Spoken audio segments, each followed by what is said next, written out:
Hey everybody, Jonathan Bailor back with another bonus episode of the SANE Show, and today I am thrilled to bring you back one of the friends of the show and one of my personal friends, a gentleman who I hold near and dear to my heart and have spent some wonderful time with, both himself and his delightful fiance, and will continue to do so in the future because he is a rock star. It is the fat-burning man, Abel James. What's up, brother? Welcome.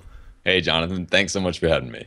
Abel, I'm so glad to get you back on the show because I know your life has been a whirlwind over the past couple months. Crazy. And you've been big into the podcast and web world, dominating that for many years. And now you're really breaking into the mainstream, which I love to see, and that's where we need to make change. So I was hoping you might be able to tell us a little bit about that story and give us an inside scoop on what's been going on there and what you've liked and not liked. Totally. Yeah. So this is great because I don't really get to talk about it all that often. And on my own show, I try to let the other person be the star for the most part, right? And I try, I'll tell my own little stories and anecdotes to connect the conversation together. But really, it's I don't see it as the place to always just totally unleash what's been going on. So I like the behind the scenes stuff, and there is a lot of it. At this point, I've done hundreds of interviews with a lot of the top people in health. And so I have dirt on almost everybody. And the real story is that a lot of them have beef with each other. Some of them see each other as competition. Some of them see me as competition. It's fascinating. For the most part, they're really, really good people. But I think what would interest your listeners a lot is the way that they live, the things that we all agree about, which should sound familiar.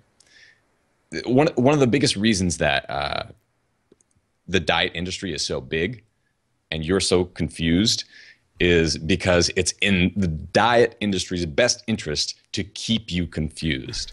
And that's why you see all of this misinformation. What I can tell you, even like from the diet gurus who I know very well, a lot of them, and all different shapes and kinds and good ones and bad ones, they almost all, if they're walking the walk, are eating loads of non-starchy green leafy veggies every single day. They're drinking loads of water. They're living a low toxin, low pollution lifestyle, spending time outdoors for the most part. And they are very physically active, almost across the board. Even the ones who are selling you, exercise in 5 minutes, which we all, have that headline on some blog post or whatever. The reason we have that is because at some point, you're competing with the worst of the industry, right? So let me just cover off on that first. What these people are actually doing, the way that they're knowing everything that they know about the health and fitness industry. They do take supplements, some of them, but it's not really anything that would surprise you. The only ones they have in common tend to be vitamin D, maybe vitamin A or an AD combination, which would be like cod liver oil, fish oil, something like that. Magnesium is another big one. And there are a couple of other ones that people kind of add in there, and some people are very healthy, totally against supplements.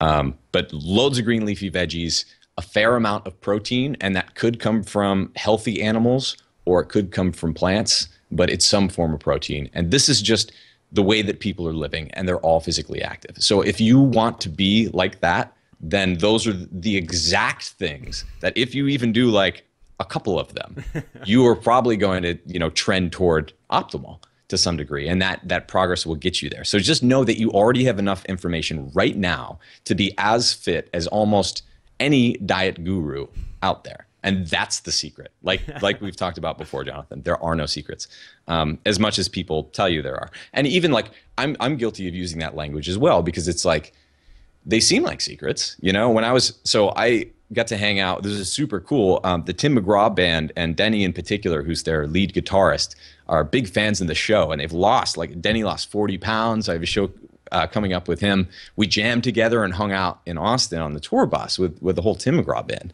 and they get it. They know what foods to keep stocked on the bus, which are like lots of fresh fruits and veggies, nuts. They had lamb bars with blueberries in them and pemmican and like all this cool stuff, and they're really into it.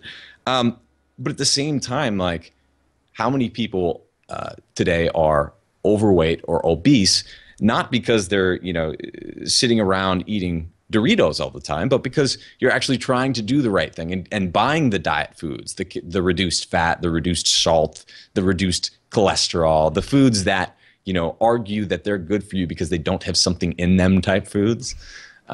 Those diet foods are the things that are making a lot of us sick, and that too much information, gimmickry, whatever, is making people fat and sick and confused. So that's just kind of like a mini rant. We can take this in whatever direction you'd like to, Jonathan.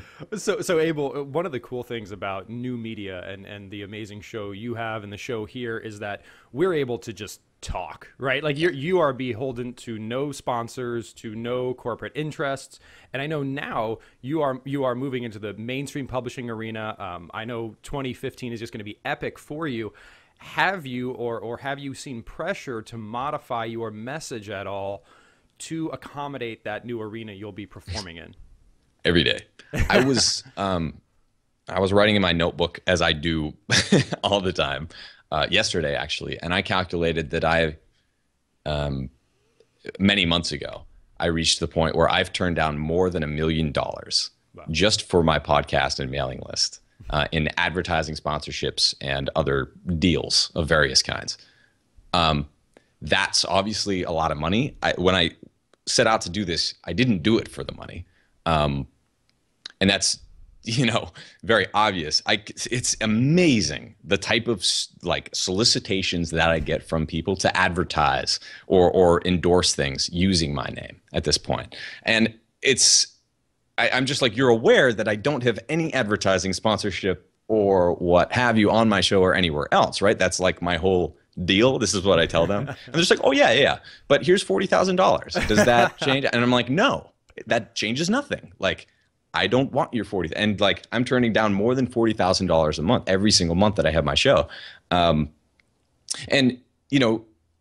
at some point you do have to make money. And I made the decision to basically I worked in consulting with food manufacturers and the federal government and a lot of different people before that too. So I've kind of had 9 lives in the food industry in a lot of different places in a lot of different ways. And so now I have a book deal with a major publisher, and there have been some bumps in the road. I think that they've done a really good job trying to move things forward, but the nature of the industry and the nature of contracts, and whenever you kind of get pointed toward the limelight, and there's a publicity team and there's infrastructure and there are lots of lawyers, then there's a big temptation in a lot of these companies to kind of own your name a little bit. And it starts small. And I've prevented that from happening in every situation I've been in. And I just want to be 100% clear about that. I can say whatever I want about whatever I want, whenever I want to. And with whatever deal I get, that's how I approach it. And my lawyer knows that very well. And I have to have a really good one because there are sharks out there. And in fact, I would have signed something that would have compromised my name. So someone could have used my name to do something that I wouldn't agree with, for example, which, it sounds like this would be kind of weird or unique to me or whatever. I'm like this guy who kind of like came out of nowhere and this rock star in the podcast world and then just got this huge book deal or whatever. This happens to almost everybody who you see on the front of a book or you see on a TV show or anywhere else. And it might surprise a lot of people to learn that these people with big names that you see at Starbucks and at the grocery store and on commercials and the Today Show, franchises, whatever, these big names of celebrities are not owned oftentimes by the celebrities. And what I mean by that is that they are essentially a brand, and they're not even making most of the money from their own name. They're not choosing when or where they appear on media. Someone else is calling all of those shots. They're kind of a puppet. And so I've been a musician for a really long time. I actually did a lecture at Dartmouth when I was, I think, like 20 years old. I did a big project about technology and how that's had an impact on popular media and specifically the music business.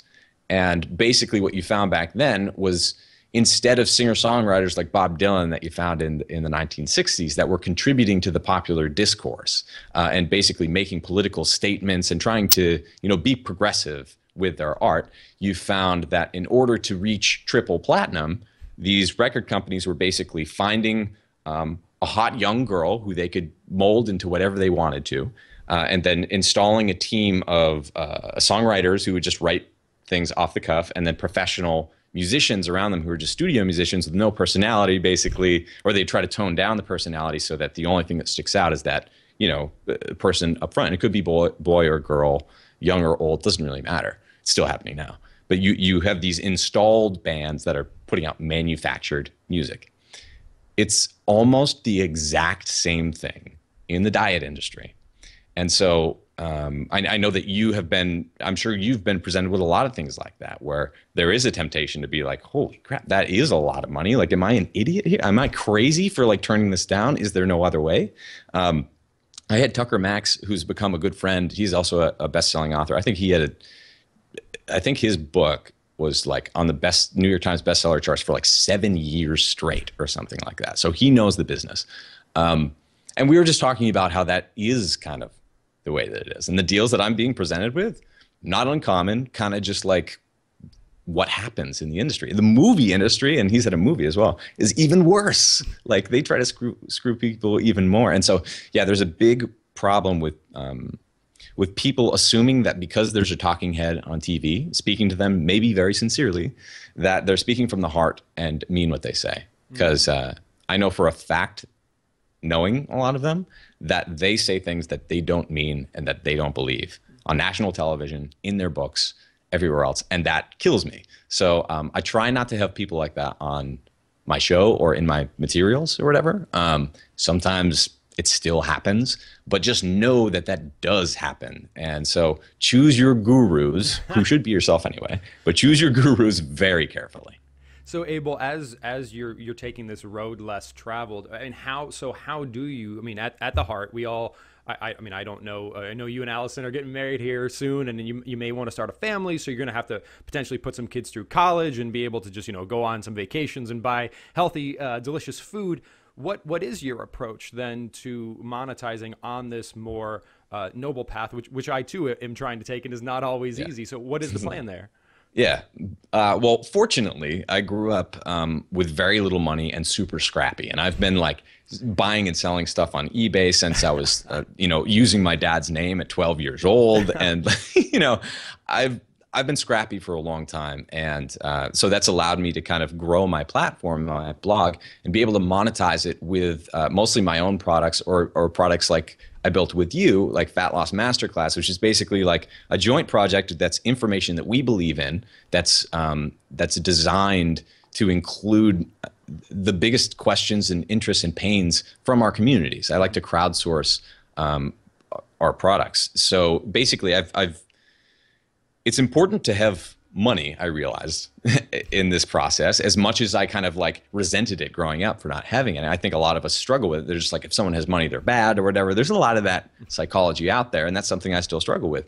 But you realize that like the resources of having a kick butt team around you, like I have an incredible, we were just talking about this before this recording, like in order to make our product and get it out to our communities, I have an amazing guy on my team named Tyler, and he does marketing and tech and a lot of things that like I could do or not do nearly as well as him, but I need him to help me. Allison is another great example. She helps us do recipes. She does a lot of operations stuff. She's all over the place and absolutely amazing. And in order to pay the bills, like for myself and her and Tyler, and the admin assistant, and the people who are help putting the podcast out there, and the people who are help scheduling the podcast and all the rest of it, yeah, you need to like make some money. And it's not an insignificant amount. So the way that I've done it is kind of like been scrappy, not like I don't want to live on a yacht. I was listening to a great podcast actually with Alec Baldwin and Jerry Seinfeld. And basically Alec asked Jerry this question about basically after Seinfeld, after their last season, he had the option of being presented with all these offers and being as big as he wanted to, you know, like he could have had the Jerry channel, you know, and franchised everything out and been a billionaire many times over, whatever. And he just kind of like slyly responded, "That's not me. I was in those rooms. I've been in those rooms for years. Like, I don't want that. I want to do art, and I want to say things my way, and I don't want to be on a yacht.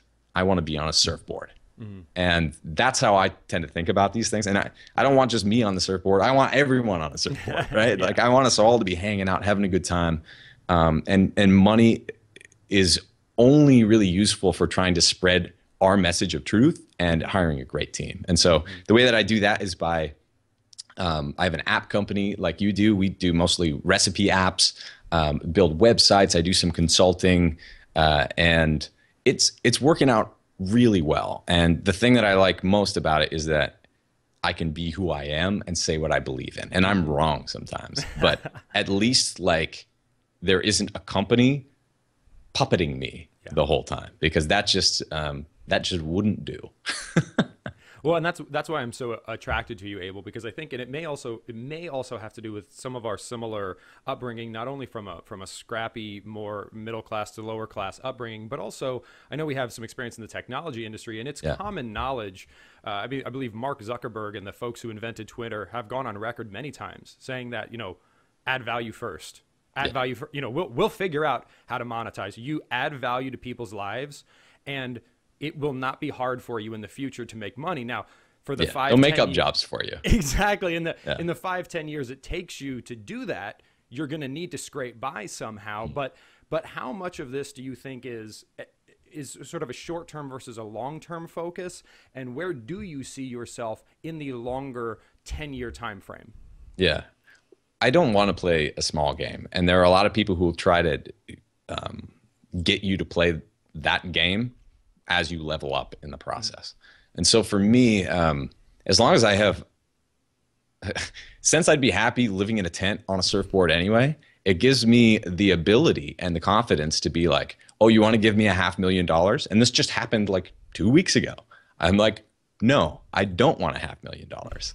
And they're like, what? Like, no one ever says, you can't say no. And I'm just like, oh, I just did, and that, so I mean, stuff like that happens. And as long as you know that you're true to yourself, then I think you're always going to keep growing. I see myself as, I just want to affect as many people as possible. I think that I'm an example, and I want to be an example of bringing the best in life to other people. Because and that doesn't just mean food. That's one avenue to get there. But I mean, I'm a musician. I think art affects people. And I know we, agree about a lot of this stuff. I think that people need to be educated with the right stuff, not propaganda and nonsense and marketing. Even what kids are reading in schools. I did a keynote for the Department of Education, and I know that what kids are learning in schools, what I learned in school was wrong and propaganda. What I want is everyone to have access to the right kind of information so that they can make their own decisions without external manipulation or influence.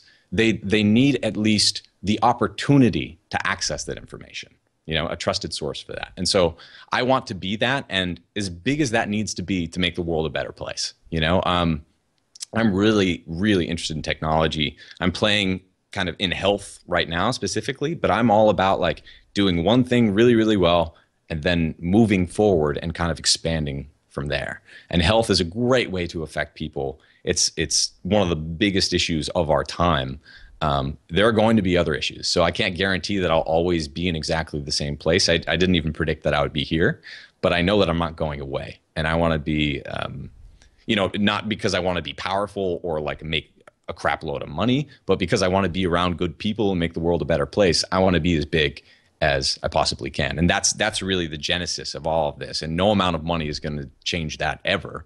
And that's something that's just like, you can't ever make that compromise, because as soon as you do, you can't sleep at night. And then it just kind of, you can make mistakes. Of course, we all do.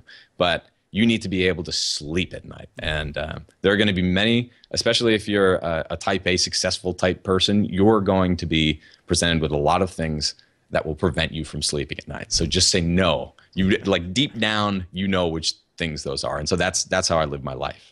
That's beautiful, Abel. Well, where can we go to stay abreast of all this amazing stuff you got going on?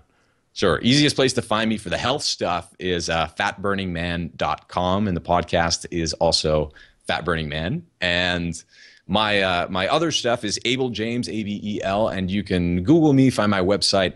If you want to hear some of my music, it's there. It's also on Fat Burning Man. So Fat Burning Man is probably the easiest place to find me. Cool. And folks, please stay tuned because I know Abel's got some amazing stuff coming up. And also, I had the distinct honor and pleasure. If you like this conversation that we had today, Abel and I spent time together in person, recorded a massive amount of these truths that are not manipulated or influenced by anyone else. And we called it Fat Loss Masterclass. And there's another one called Fat Loss Mastermind. And you can learn more about that project. It's a wonderful at-home study course at fatlossmasterclass.com. And Abel, I just want to, again, thank you personally. I think you are the change we both want to see in this industry and in the world. So I can't thank you enough for being that example, brother. And thanks for coming on the show. Thanks, Jonathan. The feeling is mutual. Well, viewers and listeners, I hope you enjoyed this wonderful chat as much as I did. Again, Abel James is the fat burning man, and be sure to check out fatlossmasterclass.com. And remember, this week and every week after, eat smarter, exercise smarter, and live better. We'll chat with you soon.